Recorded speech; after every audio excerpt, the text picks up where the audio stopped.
Ya Allah. Terus bagaimana hubungan dengan anak saya yang sekolah di pesantren, Pak? Ini mau nanya. Jika sudah bersuci atau berwudu, Terima kasih, kemudian Bapak. bersentuhan wudhunya batal. Wudhunya batal.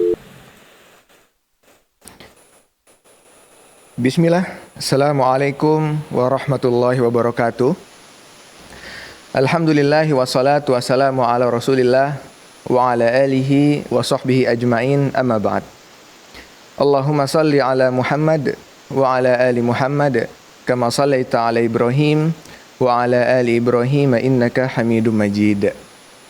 Ahlan wa sahlan wa marhaban bikum, pemirsa Fatwa TV dan pendengar sekalian dimanapun Anda berada. Alhamdulillahirabbil alamin. Segala puji bagi Allah. Di kesempatan kali ini senang sekali rasanya kami bisa kembali menyapa Anda dalam acara live interaktif Kembali ke Hadis Nabi bersama Al-Ustadz Dr. Haikal Basyarahil MA. Dan alhamdulillah saat ini Ustadz telah terhubung bersama kita. Kita sapa terlebih dahulu. Assalamualaikum Ustadz. Waalaikumsalam warahmatullahi wabarakatuh. Masya Allah. Kaif halukum Ustadz? Gimana kabarnya Ustadz? Alhamdulillah baik. Gimana antum, sehat? Alhamdulillah sehat Ustadz. Insyaallah. Jazakumullah khairan Ustadz yang sudah mau menyempatkan waktunya untuk bisa bergabung bersama kita saat ini Ustadz. Baik, pemirsa dan pendengar Fatwa TV sekalian dimanapun Anda berada, seperti biasa, selama kurang lebih 1 jam ke depan, kita akan bersama-sama belajar, mendulang nasihat dan juga mendengarkan faedah-faedah serta mendengarkan jawaban-jawaban dari pertanyaan yang pemirsa Fatwa TV sekalian sampaikan, baik melalui redaksi kami di dewanfatwa.com ataupun melalui line telepon kami di 021 2123 2333, atau bisa juga melalui layanan call WhatsApp di 0821 7000 6087. Dan kami juga menyapa rekan-rekan kami di RTVC dan juga seluruh pendengar yang ikut mendengarkan relay program kita saat ini. Di antaranya ada Radio Binbas Jogja, Radio Sahabat Tegal, Radio MDFM Probolinggo, Radio Amuba Pangkal Pinang, Radio Sago FM Sumatera Barat, Radio Gema FM Bontang, Radio Al-Hikmah Banyuwangi, Radio Albina FM Bekasi, Radio Tua FM Riau, dan Radio Dai Tengaran. Masya Allah. Dan pemirsa sekalian, kami juga mengajak Anda semua untuk bisa memanfaatkan peluang untuk berjuang bersama Fatwa TV melalui rekening aktif kami yang saat ini bisa pemirsa sekalian lihat pada layar kaca. Baik pemirsa pendengar Fatwa TV sekalian dimanapun Anda berada, sebelum kita mulai untuk membacakan pertanyaan-pertanyaan dari pemirsa sekalian, maka mari sama-sama kita simak untayan nasihat dan juga faedah dari Al-Ustadz Dr. Haikal Basyarahil Hafizahullah Ta'ala. Untuk itu kepada Ustadz kami persilahkan. Innal hamdalillah nahmaduhu wa nasta'inuhu wa nastaghfiruh wa na'udzu billahi min shururi anfusina wa min sayyiati a'malina. May yahdihillahu fala mudilla lahu wa may yudlil fala hadiya lahu. Asyhadu an la ilaha illallah wahdahu la syarika lahu wa asyhadu anna Muhammadan abduhu wa rasuluh. Fa inna asdaqal hadits kitabullah wa khairul hadi Muhammadin sallallahu alaihi wasallam wa syarrul umuri muhdatsatuha wa kullu muhdatsatin fid din bid'ah wa kullu bid'atin dhalalah wa kullu dhalalatin fin nar. Amma ba'd. Pemirsa Fatwa TV yang dimuliakan oleh Allah Subhanahu wa taala, alhamdulillah segala puji bagi Allah Subhanahu wa taala dengan limpahan nikmat yang begitu besar, di antaranya nikmat iman, nikmat Islam, nikmat kesehatan, sehingga kita semua diberikan kemudahan oleh Allah Subhanahu wa taala untuk bisa mendengarkan kajian walaupun secara online. Mudah-mudahan apa yang kita pelajari, apa yang kita tuntut hari ini mendatangkan keberkahan dari Allah Subhanahu wa taala. Pemirsa Fatwa TV yang dimuliakan oleh Allah Subhanahu wa taala, insyaallah kajian kita akan membahas sebuah hadis, ya. Hadis ini adalah hadis yang masyhur. Nabi SAW sering memanjatkan doa ini. Disebutkan dari hadis Ummi Salamah radhiyallahu taala anha, anna Nabiyya sallallahu alaihi wasallam kana yaqul ba'da salatil fajr. Dari Ummi Salamah radhiyallahu taala anha, Nabi SAW beliau pernah mengatakan setelah salat fajar, Allahumma inni as'aluka ilman nafi'an wa rizqan tayyiban wa amalan mutaqabbala. Ya Allah, aku meminta kepadamu ilmu yang bermanfaat. Ya Allah, aku meminta kepadamu rezeki yang tayyib. Dan ya Allah, aku meminta kepadamu amalan yang diterima. Tiga hal ini sering dipanjatkan oleh Nabi SAW di dalam doa beliau setelah solat subuh. Pertama, Nabi SAW meminta, Allahumma inni as'aluka ilman nafi'an. Ya Allah, aku meminta kepadamu ilmu yang bermanfaat. Kenapa Nabi SAW memulai doa ini dengan meminta ilmu yang bermanfaat? Karena rezeki yang halal, amalan yang diterima, maka itu harus didasari dengan ilmu. Tidak mungkin seseorang bisa mengerjakan sebuah amalan itu diterima oleh Allah sedangkan dia tidak paham, tidak ada ilmunya. Tidak mungkin seseorang mendapatkan rezeki dari sesuatu yang halal sedangkan dia tidak mengerti ilmu mana yang halal, mana yang haram. Maka kata para ulama, Nabi memulai dengan minta ilmu, karena dengan ilmu kita mengetahui mana rezeki yang halal, mana rezeki yang haram. Dengan ilmu kita tahu mana muamalah yang halal, mana muamalah yang haram. Dengan ilmu kita tahu mana ibadah yang sesuai dengan sunnah, mana ibadah yang tidak sesuai dengan sunnah Nabi sallallahu alaihi wasallam. Ketika Nabi meminta, Allahumma inni as'aluka ilman nafi'an, ya Allah, aku minta kepadamu ilmu yang bermanfaat. Ilmu yang bermanfaat itu ilmu seperti apa? Ilmu yang bermanfaat itu adalah ilmu yang diamalkan bagi orang yang mengetahuinya. Jadi seseorang itu tidak dikatakan dia alim, tidak dikatakan dia berilmu sampai dia mengamalkan ilmunya. Sebanyak apapun pengetahuan Anda, setinggi apapun gelar Anda, setinggi apapun derajat Anda, status sosial Anda, ketika orang tersebut tidak mengamalkan ilmunya, maka dia bukan orang yang alim. Maka dia tidak dikatakan orang yang alim, orang yang berilmu. Karena orang berilmu itu adalah orang yang mengamalkan ilmunya. Karena dengan pengamalan ilmu itu menguatkan ilmu. Dengan pengamalan ilmu kita dibukakan ilmu-ilmu yang lain. Dan dari doa Nabi ini juga, Allahumma inni as'aluka ilman nafi'an. Ya Allah, aku meminta kepadamu ilmu yang bermanfaat. Menunjukkan di sana itu ada ilmu yang tidak bermanfaat. Di dunia ini berarti ada ilmu-ilmu yang tidak bermanfaat. Bahkan sebagian ilmu itu haram untuk dipelajari, untuk diambil ilmu tersebut. Seperti ilmu perdukunan, ilmu persihiran dan semisalnya. Maka ini ada ilmu yang haram untuk dipelajari, dan ini kekufuran ketika seseorang memajari ilmu-ilmu semacam ini. Artinya di dunia ini ada ilmu yang bermanfaat dan ada ilmu yang tidak bermanfaat. Maka kita minta sama Allah agar diberikan kita ilmu yang bermanfaat. Ilmu yang bermanfaat adalah ilmu yang membawa kepada pelakunya, penuntutnya khasyatulillah, takut kepada Allah Subhanahu wa taala. Ilmu yang bermanfaat adalah yang membawa kepada pelakunya untuk beramal dengan ilmu tersebut. Inilah ilmu yang bermanfaat. Yang kedua, Nabi SAW meminta warizqan tayyiban. Ya Allah, aku meminta kepadamu rezeki yang tayyib. Rezeki yang tayyib adalah rezeki yang halal. Rezeki yang tayyib adalah muamalah yang tidak bertentangan dengan syariat. Maka rezeki yang halal ini penting bagi seorang muslim, karena ini sangat erat kaitannya dengan dikabulkannya ibadah kita, dengan dikabulkannya doa kita, dengan diterimanya ibadah kita. Disebutkan dalam sebuah hadis bahwasanya kata Nabi, ada seseorang yang melakukan perjalanan as'asa aghbar, yamuddu yadayhi ila as-sama'. Kata Nabi SAW, ada orang yang melakukan perjalanan, rambutnya berdebu, kemudian orang ini mengangkat kedua tangannya ke langit. Faqal, ya Rabb, ya Rabb. Orang ini mengatakan, wahai Tuhanku, wahai Tuhanku. Kemudian kata Rasulullah SAW, mat'amu haram, wa mashrabu haram, wa malbasu haram, wa ghudhiya bil haram, fa anna yustajabu lahu.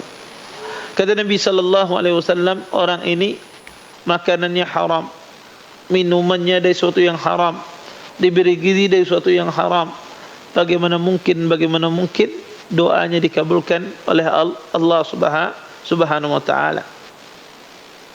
Oleh karenanya para ulama rahimahullahu taala mengatakan makanan yang haram, rezeki yang tidak tayyib menjadikan doa orang itu lambat dikabulkan.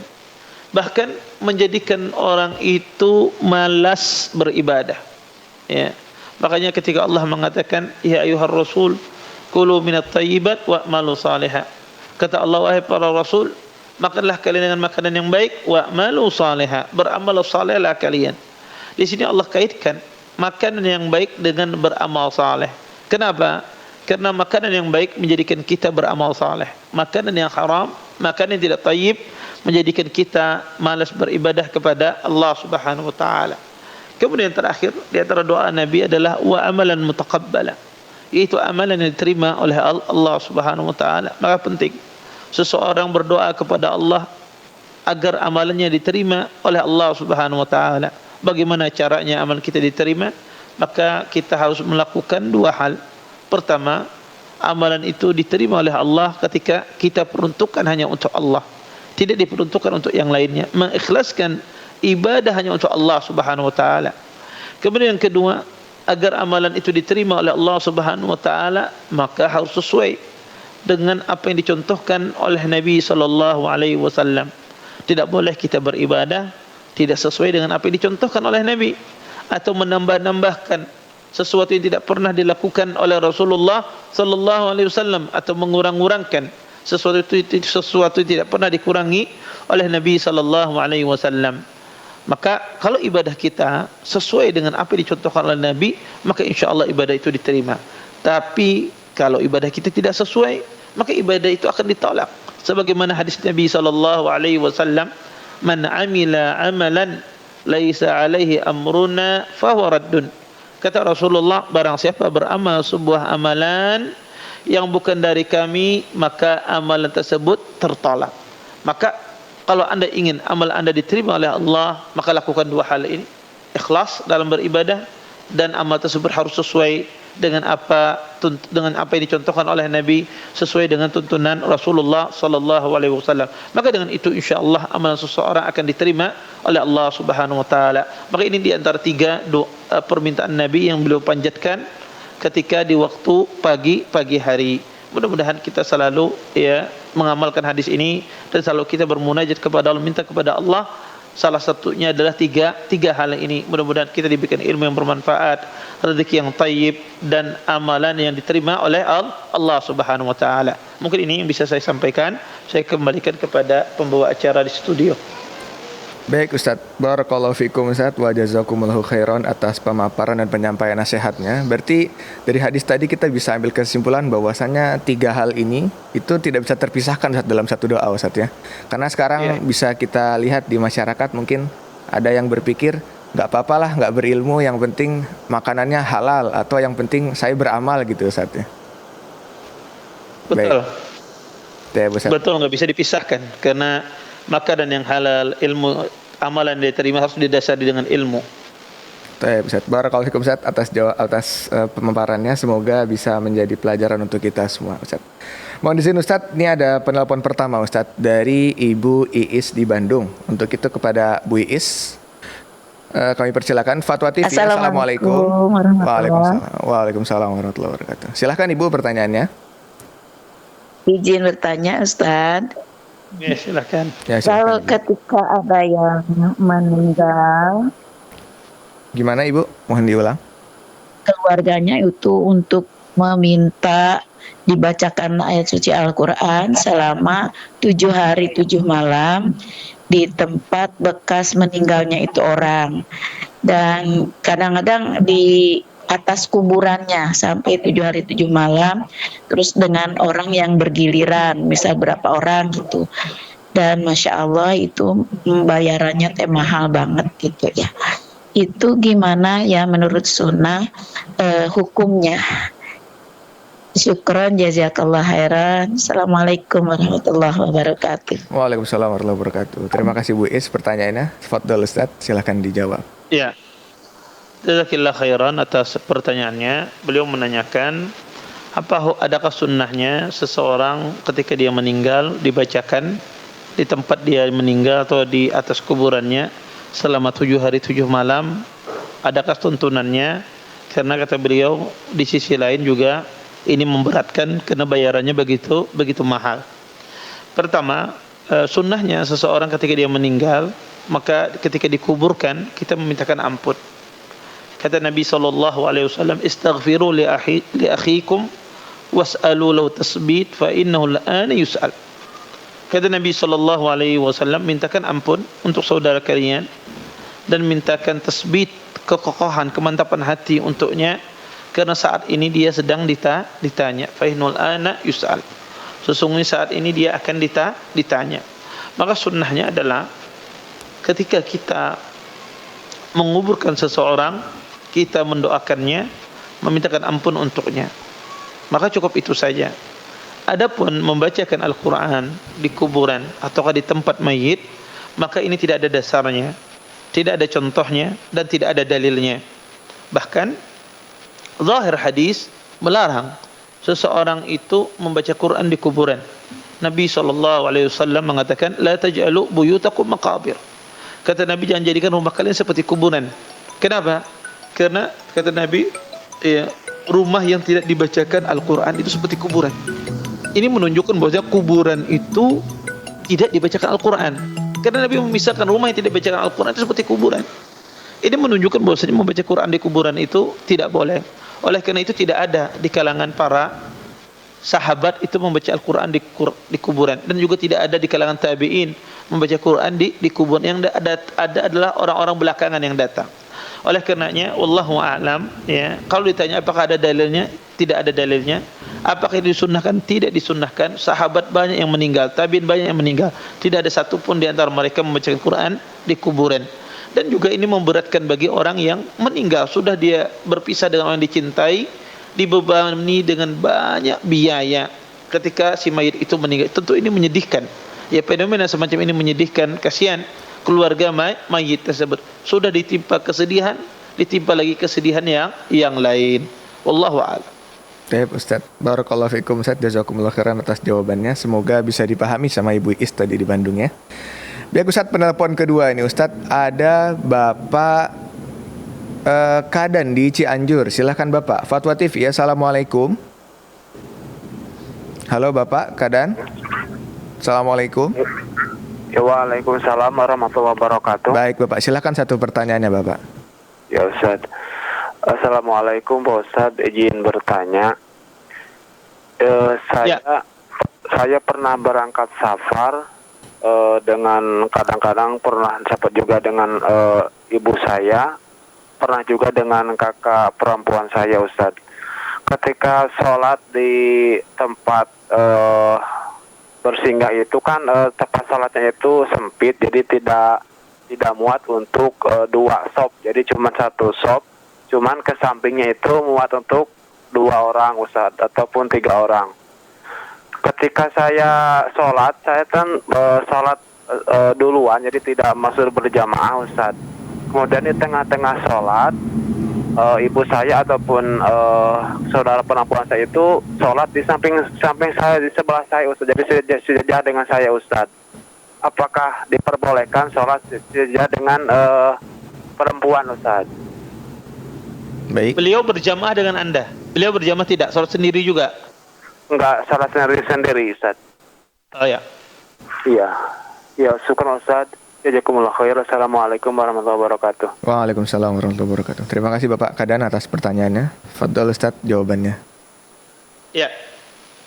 Jazakumullah khair atas pertanyaannya. Beliau menanyakan, beliau sholat di waktu safar sendiri, kemudian tiba-tiba keluarga beliau, ibu beliau, dan saudara beliau sholat di samping beliau. Beliau menanyakan apakah sah sholat seseorang di samping wanita. Kalau ditanya sah apa tidak, ya sah sholatnya, tidak ada masalah. Ya, tidak ada masalah dia sholat di samping wanita. Itu tidak membatalkan sholatnya. Poin yang kedua adalah seorang wanita hendaknya dia berusaha tidak sholat di samping laki-laki, walaupun itu mahramnya.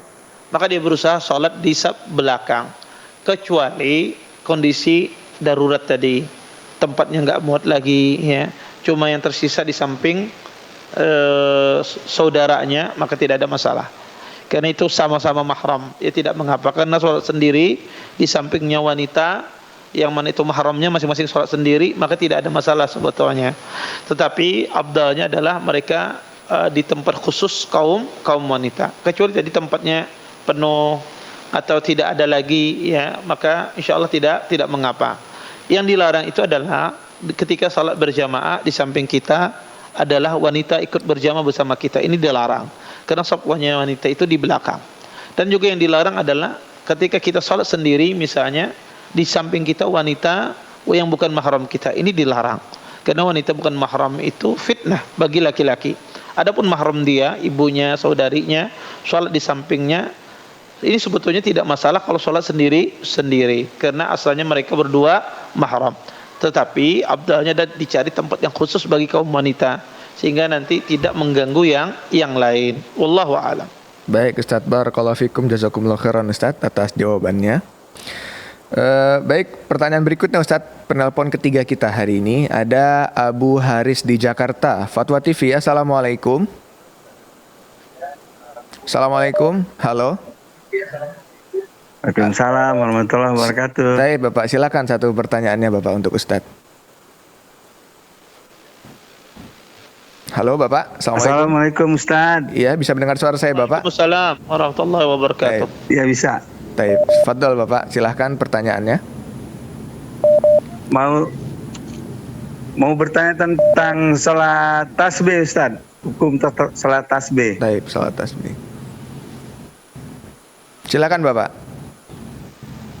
Ya, makasih Ustaz. Assalamualaikum warahmatullahi wabarakatuh. Waalaikumsalam warahmatullahi wabarakatuh. Jazakumullah khairan Abu Haris. Silakan Ustaz. Ya, jazakumullah khair tentang masalah beliau menanyakan yang mungkin yang beliau tanyakan itu derajat hadis salat tasbih. Apa hukumnya derajat hadis salat tasbih? Pertama,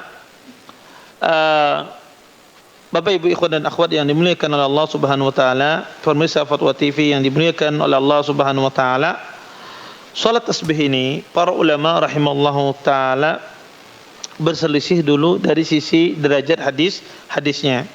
Sebagian para ulama rahimallahu taala mengatakan bahwasanya salat tasbih ini adalah hadisnya lemah. Yang melemahkan derajat salat tasbih ini adalah Ali bin al-Madini. Ali bin al-Madini ketika ditanya tentang salat tasbih, kata beliau hadisnya lemah. Kenapa? Karena hadisnya syad, menyelisihi salat-salat yang ada.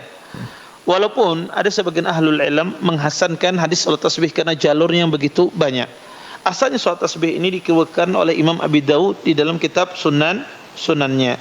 Wallahu taala alam, berdasarkan tinjauan dari sanad dan yang lainnya, ya, maka salat tasbih ini adalah salatnya hadisnya lemah.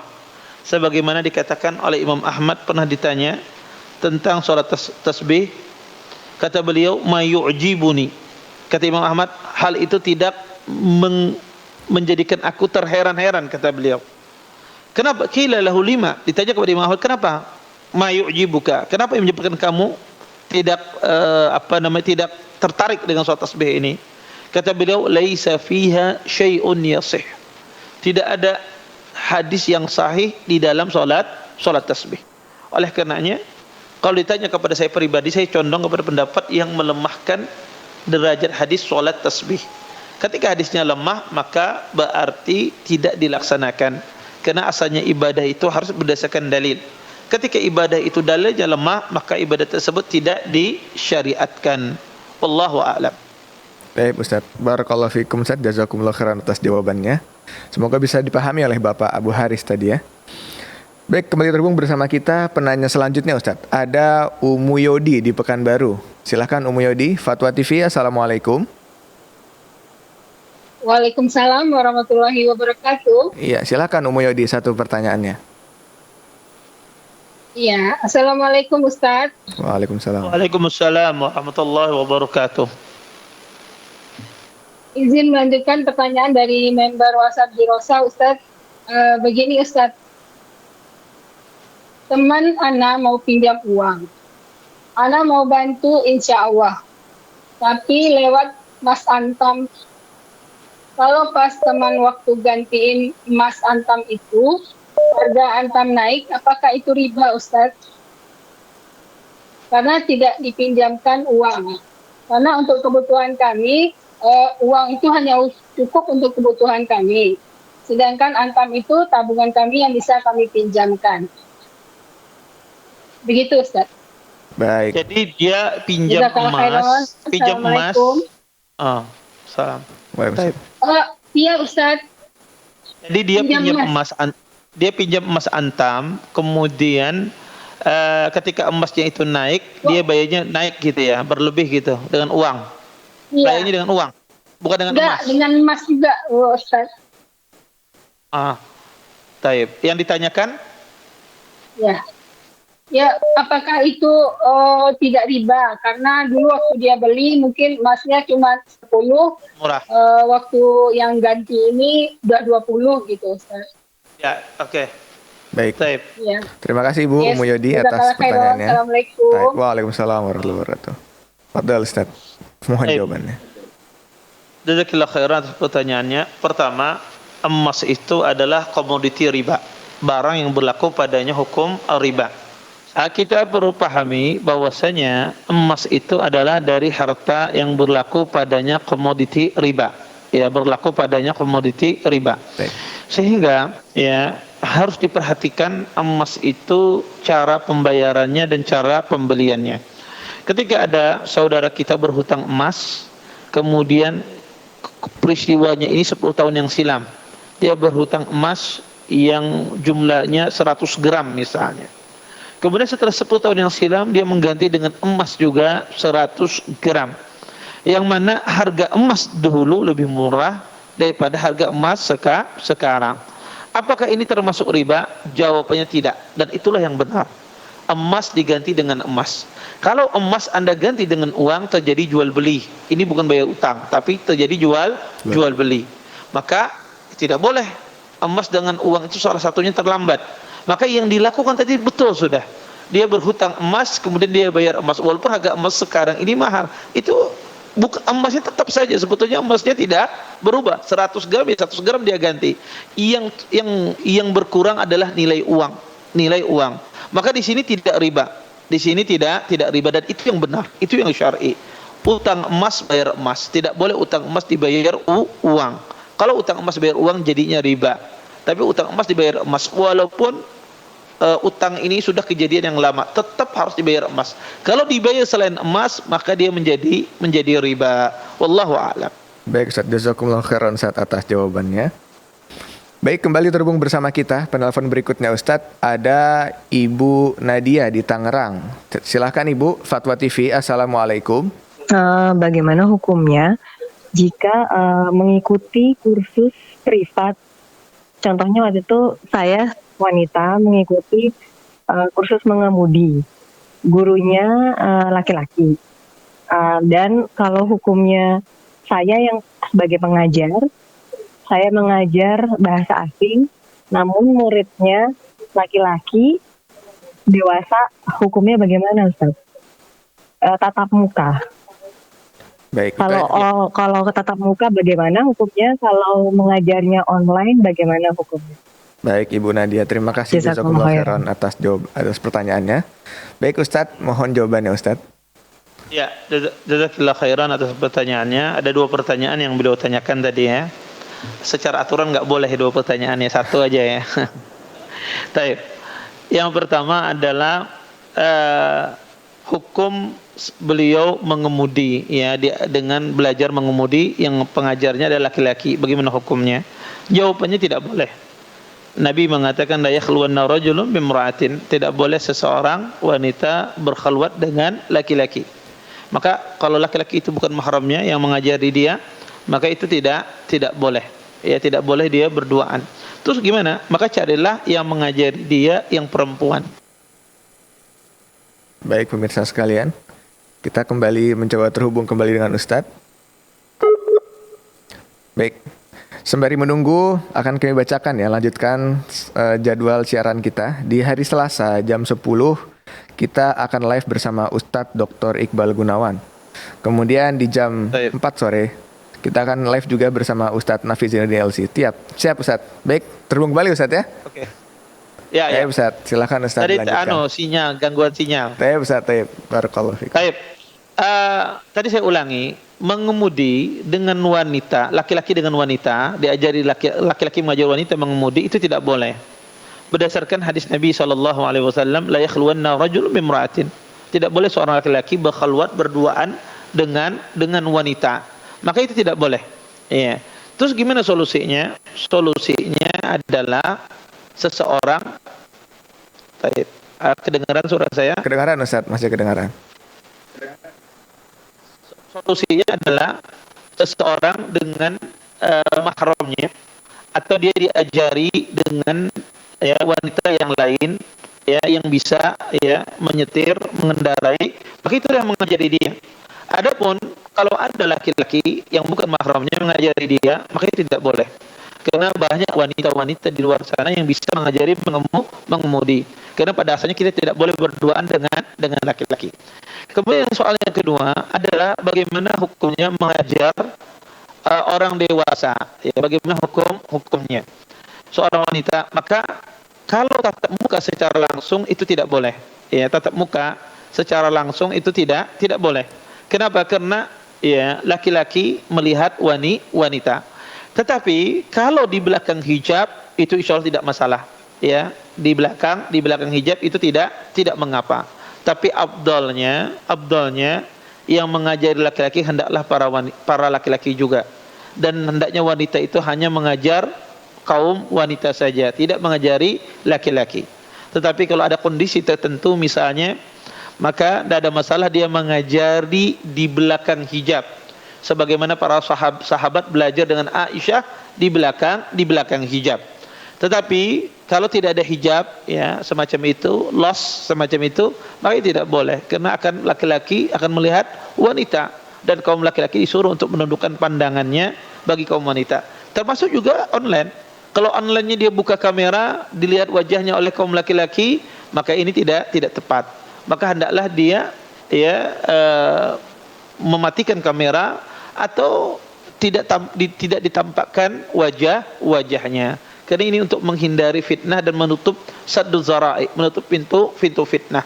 Karena syaitan itu sangat pintar bermain pada hati manusia. Semacam itu. Wallahu a'lam.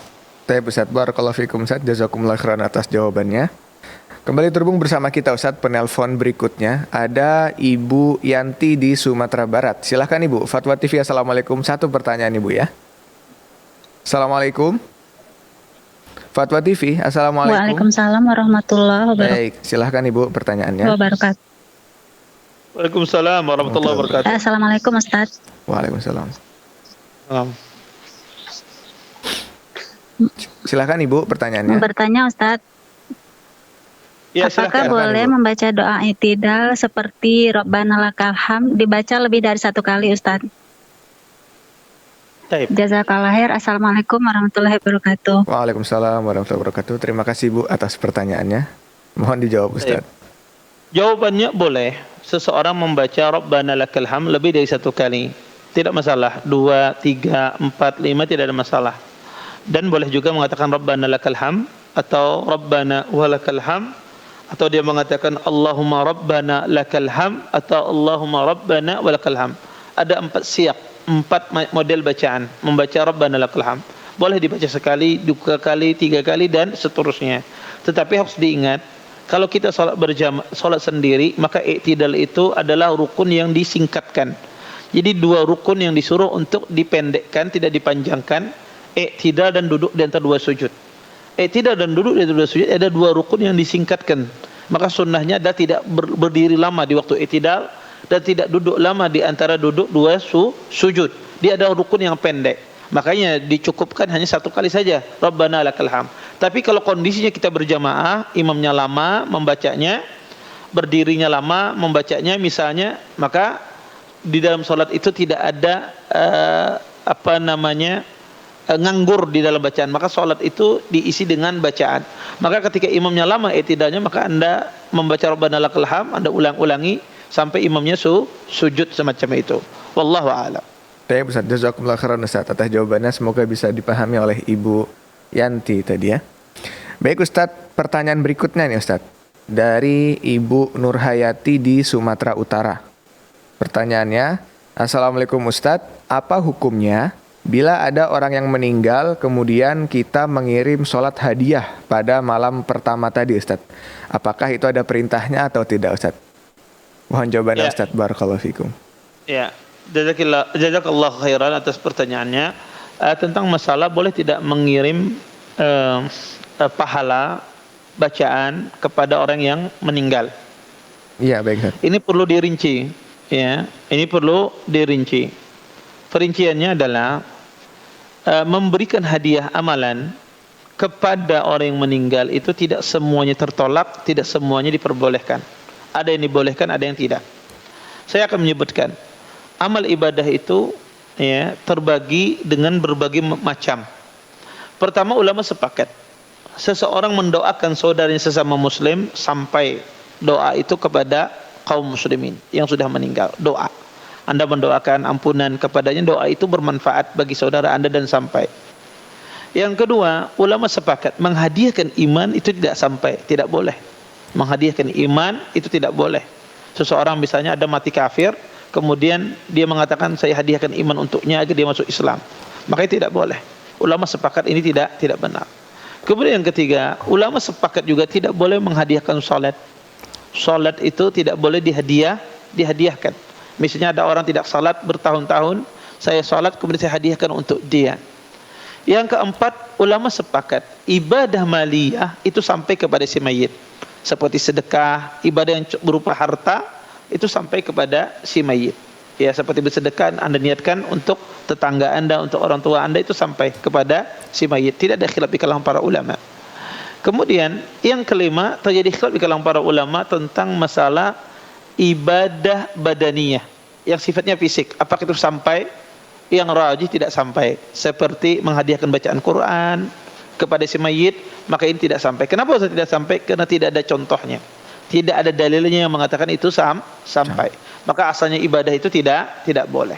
Maka kalau ditanyakan menghadiahkan bacaan Quran kepada si mayit sampai apa tidak? Tidak sampai. Tapi kalau menghadiahkan doa, saya mendoakan Allah maghfir lahu, sampai tidak? Jawabannya sampai. Tapi kalau Quran tidak sampai. Kemudian yang terakhir adalah menghadiahkan sebuah ibadah yang gabungan antara ibadah harta dan ibadah fisik badaniyah, seperti haji dan umrah. Apakah itu sampai kepada si mayit? Pahalanya sampai. Berdasarkan hadis Syubrumah, ada seseorang dalam kasus Syubrumah mengatakan labbaika an Syubrumah. Ya, Nabi bertanya, "Mani Syubrumah?" Siapa itu Syubrumah? Kata orang ini, "Jiranun li ya Rasulullah." Tetanggaku wahai Rasulullah. Kata Nabi, "Apakah engkau sudah haji?" "Belum." Kata Nabi, "Haji dulu engkau, baru hajikan Syubrumah." Maka menunjukkan bahwasanya ibadah yang gabungan berupa haji dan seperti haji dan umrah, maka itu sampai pahalanya kepada mayit. Kalau ada orang menghajikan, maka itu sampai kepada si mayit. Atau ada orang yang mengumrahkan, maka itu sampai pahalanya kepada si mayit. Wallahu a'lam. Baik Ustaz, jazakumullah khairan Ustaz atas jawabannya. Semoga dapat dipahami oleh pemirsa dan pendengar sekalian. Baik Ustaz, kembali terhubung bersama kita Ustaz. Penelpon berikutnya ada Umu Bilal di Tangerang. Silahkan Umu Bilal, Fatwa TV. Assalamualaikum. Ya. Silakan Ibu. Waalaikumsalam warahmatullahi wabarakatuh. Waalaikumsalam. Ya, waalaikumsalam. Ya, silakan. Ya. Assalamualaikum ya Ustaz. Mau bertanya tentang ini Ustaz, apa namanya? Zikir setelah berwudu. Baik. Nah, anak itu dulu dapat buku dari terbitan pustaka kalau nggak salah ya Ustadz ya. Itu tuh ketika kita selesai berwudu ada bacaannya sampai Baik Ibu. Baca ilmul wahdahu la syarika lah wa asyhadu anna Muhammadan abduhu wa rasuluh. Allahumma ij'alni minat tawabina waj'alni minal mutatohirin. Nah, tetapi qadarullah Anda dengar kajian yang sekarang ini tidak terakhirnya tidak ada itu. Ini bagaimana Ustadz ya? Baik.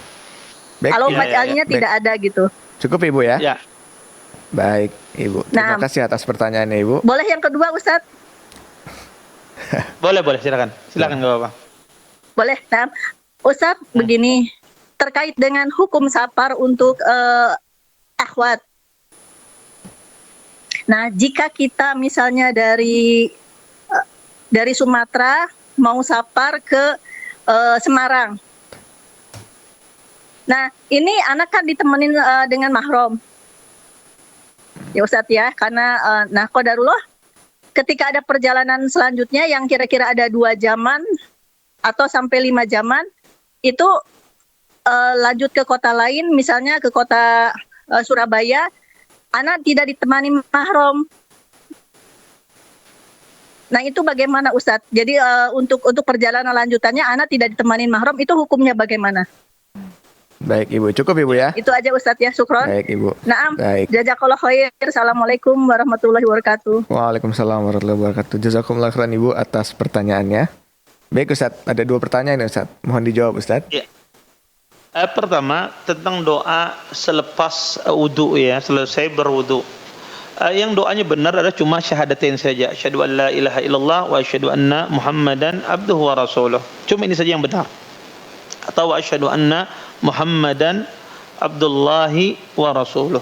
Maka cuma ini saja yang benar. Adapun tambahan Allahumma ja'alni minat tawabin wa ja'alni minal mutatahhirin, tambahan ini tambahan yang lemah. Dan juga melihat ke arah atas ketika berdoa, melihat ke arah langit, ini juga tambahan yang lemah atau berisyarat ke atas ya, menuju ke atas, juga ini tambahan yang lemah. Jadi doa setelah wudu itu cukup syahadatin saja, asyhadu an la ilaha illallah wa asyhadu anna Muhammadan abduhu wa rasuluh, atau wa asyhadu anna Muhammadan abdullahi wa rasuluh. Cukup itu saja. Dan ini sudah kita jelaskan di serial kita setiap habis hari ini, setiap hari Kamis ya, habis asar itu kita jelaskan zikir-zikir sahih di dalam beribadah. Maka bisa nanti dilihat di situ penjelasannya secara detail bagaimana takhrij hadisnya ya, bisa dilihat ya, karena setiap Kamis kita membahas zikir-zikir yang sahih setelah di dalam perkara ibadah, dan itu sudah kita jelaskan. Maka yang benar itu kita bersyahadat. Ada pun tambahan Allahumma ja'al minat tawabin wa ja'al minal mutatahhirin, ini tambahan syad yang lemah ya, karena rawi-rawi yang terpercaya tidak menyebutkan tambahan tersebut. Jadi doanya cuma itu saja, syahadatain. Kemudian yang kedua tentang masalah safar. Beliau safar dari misalnya Jakarta ke Semarang ditemani mahram. Setelah itu safar lanjutannya tidak ditemani mahramnya dari Semarang ke Surabaya. Apakah ini boleh atau tidak boleh? Jawabnya tidak boleh. Namanya safar itu harus bersama mahram. Kalau mahram ingin menemani, maka temanilah sampai terakhir. Adapun hanya menemani di tengah jalan saja, maka ini tidak boleh. Dan Nabi sallallahu alaihi wasallam pernah bersabda, la tusafiranna imra'atun illa ma'adhi mahramin. Kata Nabi, janganlah seorang wanita safar kecuali bersama mahramnya. Oleh karenanya, kalau ditanyakan tadi boleh apa tidak safar demikian, jawabnya tidak boleh.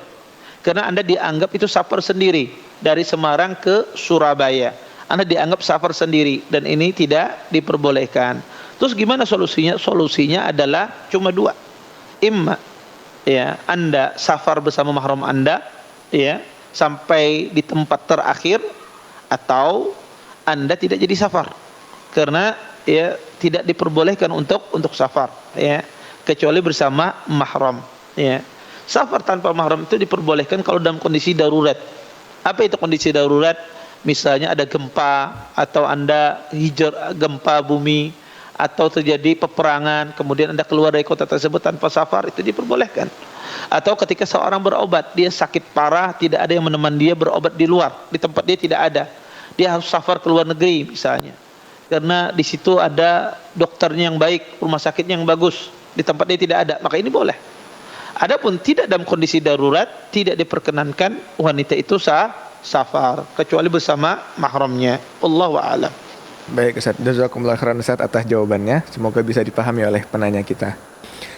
Dan kita juga menghimbau kepada pemirsa sekalian untuk bisa terus menyaksikan Fatwa TV ya, agar tidak ketinggalan oleh serial-serial yang dibuat oleh ustadz-ustadz kita.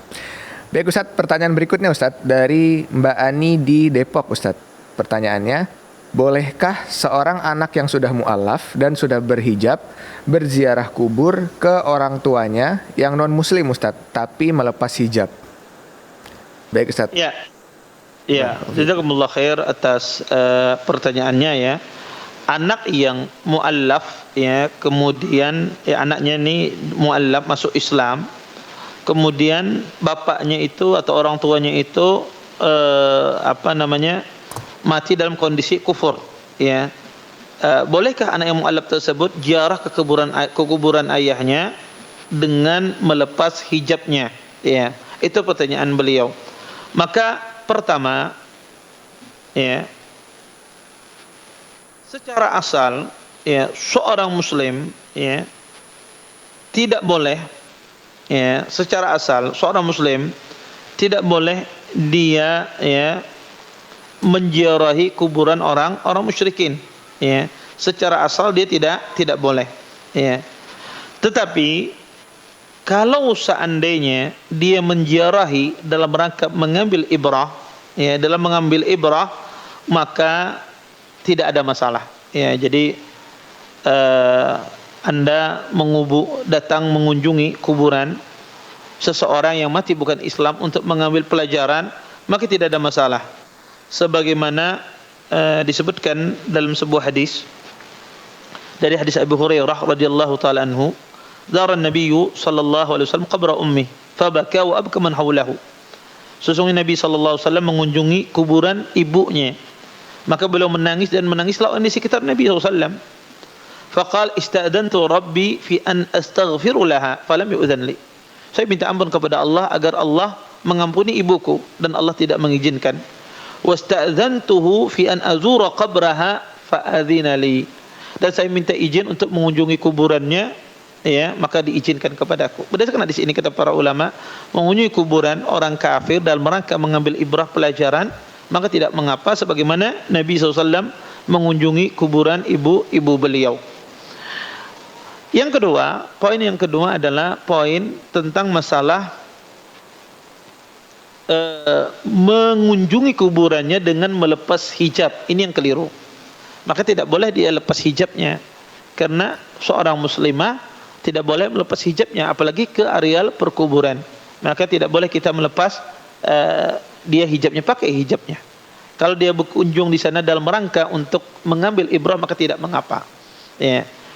Yang ketiga, tentang masalah kalau yang ziarah itu adalah wanita mu'allaf, ini ulama khilaf masalah ziarah kuburan wanita.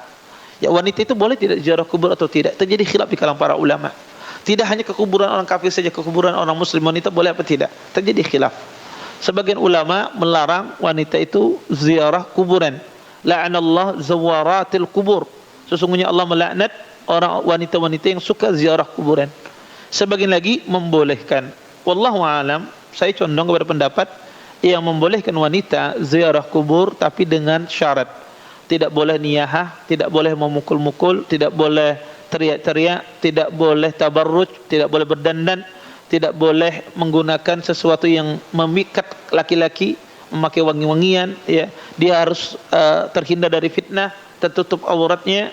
Maka insya Allah boleh kalau dia dalam rangka untuk mengingat kematian dan semisalnya. Adapun dia tidak menjaga hal demikian, maka itu tidak boleh.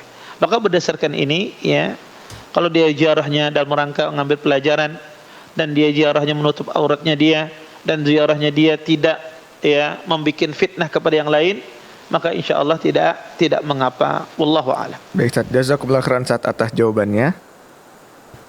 Baik Ustaz, pertanyaan terakhir Ustaz ya, penelpon terakhir kita pada hari ini, yaitu ada Ibu Sri di Bengkulu.